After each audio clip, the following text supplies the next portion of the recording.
Assalamualaikum warahmatullahi wabarakatuh. Saya Sifatatan Maharani akan menceritakan tentang Keraton Yogyakarta. Keraton Yogyakarta mulai didirikan oleh Sultan Hamengkubuwono beberapa bulan pasca perjanjian Giyanti pada tahun 1755. Lokasi keraton ini konon adalah bekas sebuah pesanggrahan yang bernama Garjitawati. Pesanggrahan ini digunakan untuk istirahat iring-iringan jenazah Raja-Raja Mataram, Kartasura dan Surakarta yang akan dimakamkan di Imogiri. Versi lainnya menyebutkan lokasi keraton merupakan sebuah mata air umbul Pacetokan yang ada di tengah hutan beringin. Sebelum menempati keraton Yogyakarta, Sultan Hamengkubuwono I berdiam di Pesanggrahan Ambar Ketawang yang sekarang termasuk wilayah Kecamatan Gamping, Kabupaten Sleman. Perpindahan Boyongan Sultan dan pengikutnya dari Gamping menuju Keraton Ngayogyakarta Hadiningrat ditandai dengan Surya Sengkala Dwi Naga Rasatunggal yang memiliki nilai tahun 1756 Masehi. Sengkala tersebut bermakna dengan kesatuan, kegotong royongan, serta kewibawaan, kesaktian, dan kesucian seorang raja atau pemimpin, dan sebagai tolak balak serta keyakinan akan keselamatan, ketenteraman, dan harapan pencapaian kemakmuran sebagai kerajaan yang dibangun.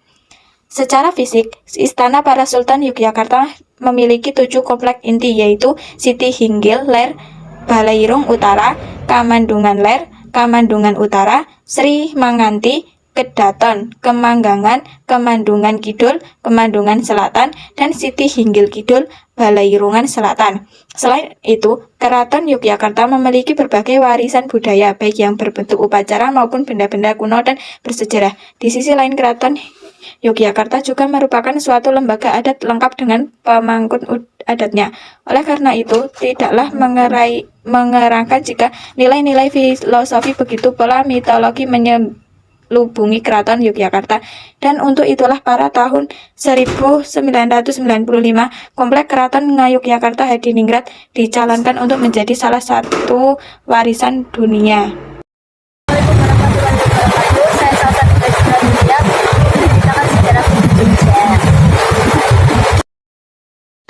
Tugu Yogyakarta adalah sebuah tugu atau monumen yang sering dipakai sebagai simbol atau lambang dari kota daerah istimewa Yogyakarta.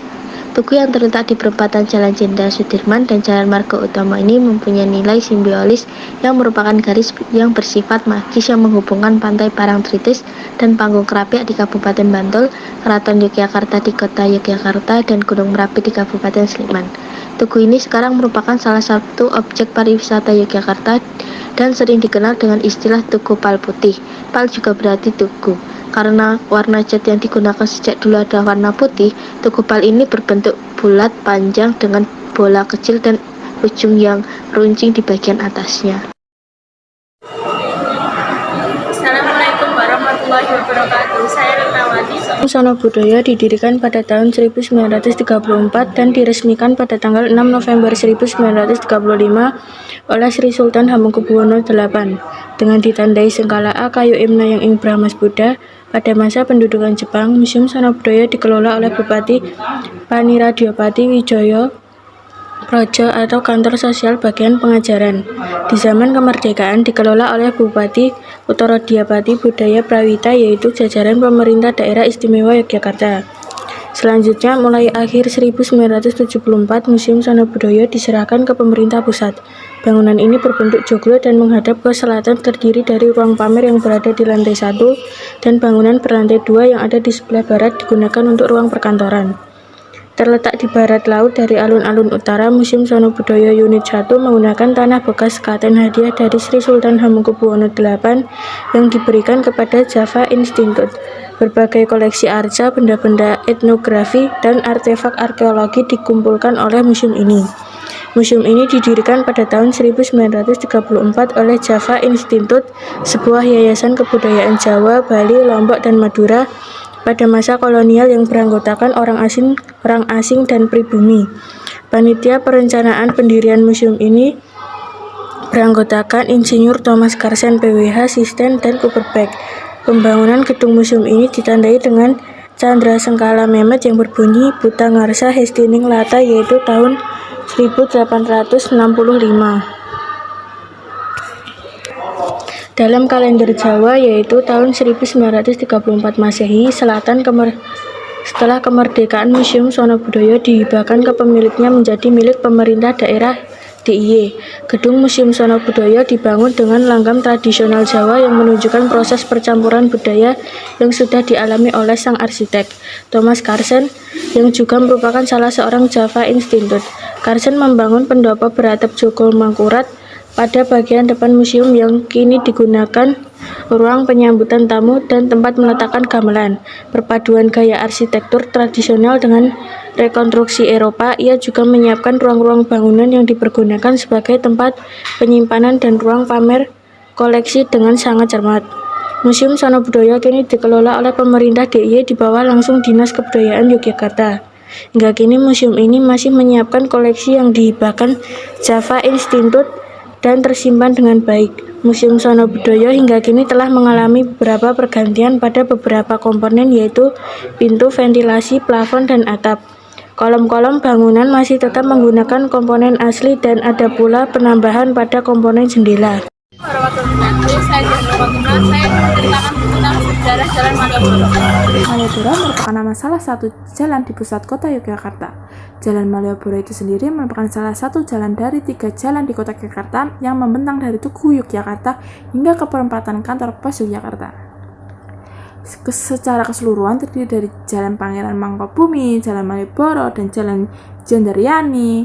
Jalan Malioboro merupakan pos garis imajinatif Keraton Jakarta.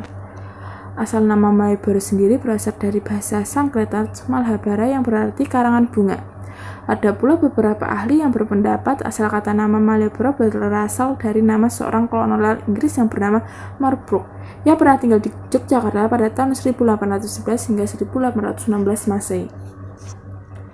Pemerintahan Hindia Belanda membangun Malioboro sebagai kawasan pusat perekonomian dan pemerintahan pada awal abad 19.